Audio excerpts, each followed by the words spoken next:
दोस्तों, चाहे फिल्म चश्मे बददूर में ओमी हो या सीरियल ये जो है जिंदगी में राजा हो या सीरियल श्रीमान श्रीमती में दिलरुबा हो, इन सभी रोल से घर घर में फेमस हुए एक्टर राकेश बेदी को कौन नहीं जानता। पिछले 4 दशक से ज्यादा फिल्म और टीवी इंडस्ट्री में ये एक्टिव है। राकेश बेदी ने दर्शकों के बीच अपनी एक अलग पहचान बनाई है। ये कई चर्चित मूवीज से लेकर सुपरहिट टीवी शोज का भी हिस्सा रह चुके हैं।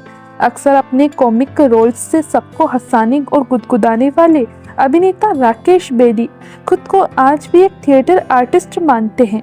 राकेश बेदी का जन्म 1 दिसंबर साल 1954 को दिल्ली के करोल बाग इलाके में हुआ था। राकेश बेदी ने डीपीएस और केंद्रीय विद्यालय से अपनी पढ़ाई की है।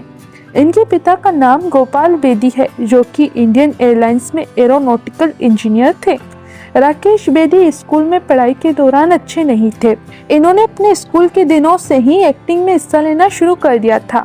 इन्होंने उस दौरान कई कॉम्पिटिशन्स भी जीते थे और यहीं से इन्होंने एक्टिंग की दुनिया में आने का मन बना लिया था। हालांकि इनके पेरेंट्स इस बात से खुश नहीं थे। वह चाहते थे कि राकेश इंजीनियरिंग में ग्रेजुएशन करें।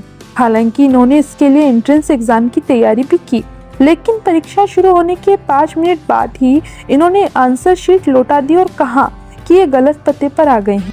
राकेश बेदी ने वहां से निकलकर एक्टिंग में graduation film and TV institute यानी FTII से किया, फिर थिएटर करना शुरू कर दिया। बता दें कि राकेश बेदी ने FTII ज्वाइन करने से पहले दिल्ली में एक थिएटर ग्रुप में हिस्सा भी लिया था और उनके साथ कई नाटक भी किए थे। ये ग्रेजुएट हुए और भारत की सबसे पुरानी थिएटर ग्रुप IPTA यानी इंडियन पीपुल्स थिएटर एसोसिएशन में शामिल हो गए और तब से ये स्टेज पर परफॉर्मेंस देते रहे। कोरोना लॉकडाउन के 2 सालों को छोड़कर इन्होंने अपनी लाइफ का एक भी दिन मिस नहीं किया जब ये मंच पर न गए हों। अपने करियर के शुरुआती दिनों में इनके पास न काम था और न पैसे, खाने तक के पैसे इनके पास नहीं थे। बैंक बैलेंस में सिर्फ 1 रुपया ही बचा था। 2 रास्ते थे, रोना या आगे बढ़ना। लेकिन इन्होंने फैमिली से कभी पैसे नहीं मांगे, सिवाय फिल्म इंस्टीट्यूट की पढ़ाई के। एक इंटरव्यू में राकेश बेदी ने अपने शुरुआती संघर्ष को याद करते हुए कहा कि माँ को दुख न देने के लिए मैंने उन्हें कुछ नहीं बताया। उस वक्त 1 रुपये में 6 केले मिलते थे। मैंने केले खरीद लिए, खा लिए और सो गया। सोचा आज का दिन निकल गया, कल जो होगा देख लेंगे। और अगले दिन दोस्त से पैसे उधार लिए और आगे बढ़ा। इन्होंने अपने थिएटर प्ले मसाज में 24 अलग-अलग किरदार निभाए थे, जो कि काफी पॉपुलर हुआ था। इसके अलावा जब भी सेपरेटेड और पत्ते खुल गए जैसे प्लेस में भी इन्होंने काम किया। साल 1972 में इन्होंने अपना थिएटर ग्रुप शुरू किया, जिसका नाम इन्होंने अंकुर आर्ट्स रखा। ये दिल्ली में स्थित है। इन्होंने कई हिंदी शॉर्ट्स फिल्मों में भी एक्टिंग की। इसमें बोंगा, सोशल डिस्टेंसिंग, मेरा नंबर कब आएगा और रेंट शामिल है। राकेश बेदी ने बॉलीवुड में फिर अपने एक्टिंग करियर की शुरुआत साल 1979 में आई फिल्म एहसास से की थी। इस फिल्म को शोले के प्रोड्यूसर GP सिप्पी ने प्रोड्यूस किया था। अपनी पहली फिल्म राकेश बेदी को कैसे मिली, इसकी कहानी भी बड़ी दिलचस्प है। दरअसल पुणे FTII कॉन्वोकेशन के समय GP सिप्पी उस इवेंट में बतौर चीफ गेस्ट आए थे। इवेंट में राकेश ने love in Paris war in Kutch नामक थिएटर प्रोडक्शन में महत्वपूर्ण भूमिका निभाई थी और इनका प्रदर्शन देखने के बाद सिप्पी साहब ने इनसे कहा कि वह एक फिल्म बना रहे और ये उनके एक्टर्स में से एक है।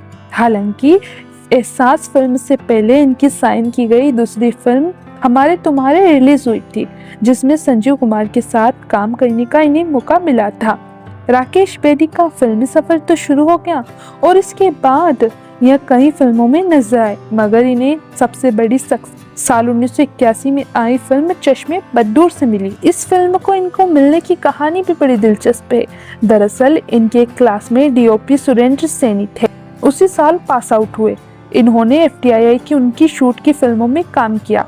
उनकी वजह से इन्हें डायरेक्टर सई परांजपे की फिल्म चश्मे बददूर में काम करने का मौका मिला था। सई परांजपे को उन्होंने इनका नाम सजेस्ट किया था और जब राकेश ने अपना रोल पढ़ा तो इन्हें लगा कि ये अच्छी स्क्रिप्ट है।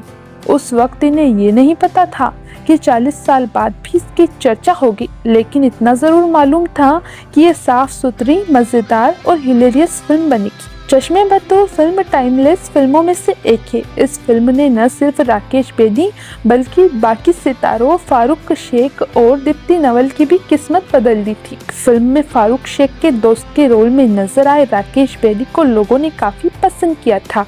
इसके बाद इन्हें बड़ी सफलता इसी साल आई। साल 1981 में रिलीज हुई फिल्म एक दूजे के लिए से मिली।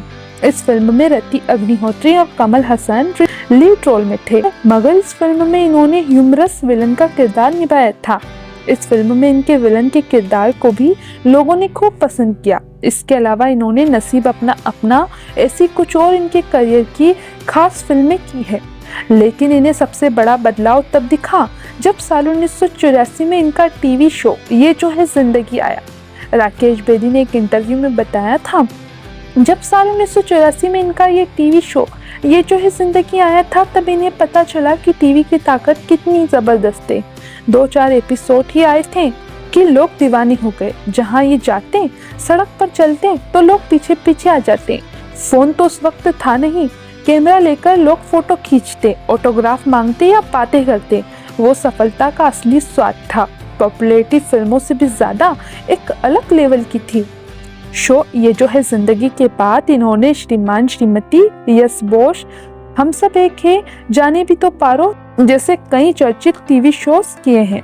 राकेश बेदी ने अपने करियर के दौरान कई उतार चढ़ाव देखे, लेकिन इन्होंने सबका मुस्कुराकर सामना किया और आज तक इन्हें किसी भी बात का अफसोस नहीं है। अपने एक इंटरव्यू में राकेश बेदी ने अपने जमाने को याद करते हुए बात कही थी। राकेश बेदी ने कहा था कि आज समय थोड़ा बदल गया है, उस जमाने की कुछ और ही बात थी। देवानंद साहब दुनिया भर में मशहूर सुपरस्टार थे, लेकिन बहुत ही सीधे साधे इंसान थे। कलाकारों को खुद फोन करते थे। उस जमाने में गोल्ड डायल वाले फोन होते थे। फोन की घंटी बजती, मैं उठाता था, सामने से आवाज आती थी, हेलो राकेश, देव हियर। कोई बीच में नहीं, सीधा बात। इतने बड़े स्टार और खुद सामने से फोन करके बुलाते थे। अब चीजें काफी बदल गई है। कास्टिंग डायरेक्टर और एजेंसीज आ गई है। समय के साथ बदलाव जरूरी है, क्योंकि एक रोल के लिए 100 लोग आ जाते हैं, तो फिल्ट्रेशन होना चाहिए। लेकिन मैं हमेशा अपनी शर्तों पर जिया, किसी के ऑफिस में काम मांगने कभी नहीं गया। अब बात हम अगर राकेश बेदी के निजी जीवन की करें तो साल 1985 में इन्होंने आराधना बेदी से शादी की थी, जो कि film production company cinema vision India की सीईओ है। राकेश बेदी और आराधना बेदी की 2 बेटियां हैं। एक का नाम है रितिका बेदी और दूसरी का नाम है रिदिमा बेदी, और दोनों ही एक्ट्रेस है। राकेश बेदी अब 31 साल के हो चुके हैं और राकेश बेदी अपनी हालिया रिलीज फिल्म धुरंधर पार्ट 1 और पार्ट 2 में पाकिस्तानी राजनेता जमील खान के किरदार में नजर आए हैं।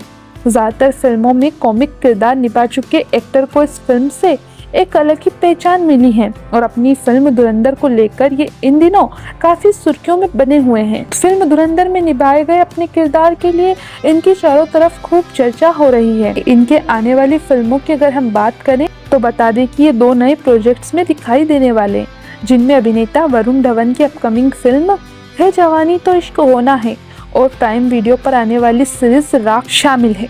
और इन दोनों की शूटिंग लगभग पूरी हो चुकी है और जल्दी ही रिलीज की अनाउंसमेंट भी की जाएगी। दोस्तों, हम उम्मीद करते हैं कि अभिनेता राकेश बेदी ऐसे ही अपने अपकमिंग प्रोजेक्ट्स में अपनी दमदार अदाकारी से दर्शकों को एंटरटेन करते रहें।